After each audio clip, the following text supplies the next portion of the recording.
நீ மாறுவதற்கு அனுமதிக்கப்படுவ. அதுக்கு முன்னாடி இருக்கக்கூடிய எல்லா பெண்களும் உனக்கு தாய் மாதிரி, உன் சகோதரி மாதிரி, உன்னுடைய உறவினர் மாதிரி. எப்படி உன் தாயை நீ தப்பான பார்வையில பார்க்க மாட்டியோ அந்த மாதிரி அந்த பெண்ணை நீ தப்பான பார்வையில பார்க்க கூடாது. எப்படி உன் தாய் இடத்துல வந்து ஓரளவு நெருக்கத்தை கடைபிடிக்க மாட்டியோ அதே மாதிரி அந்த பெண்கள் இடத்துல நெருக்கத்தை கடைபிடிக்க கூடாது. இப்படிங்கிற ஒரு வரைமுறை ஒரு ஆணுக்கு சொல்லிக் கொடுக்கணும்.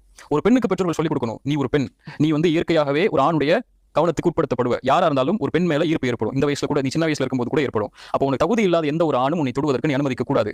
நீ வந்து இல்லன்னு சொல்லி பழகு. யாராவது உன்னை தொட்டாங்கன்னா நீ தொடக்கூடாதுன்னு சொல்லி பழகு. சின்ன வயசுல இருந்தாலும் சரி. உன்னுடைய தந்தை கூட உன்னை தொடுவதற்கு ஒரு எல்லை இருக்கு. உன் சகோதரன் உன்னை தொடுவதற்கு எல்லை இருக்கு, ஒரு வயது இருக்கு. உன்னுடைய உறவினர்கள் உன்னை தொடுவதற்கு ஒரு வயது வரைக்கும் தான், அதுக்கப்புறம் உன்னை தொடுவதற்கு அனுமதிக்க கூடாது.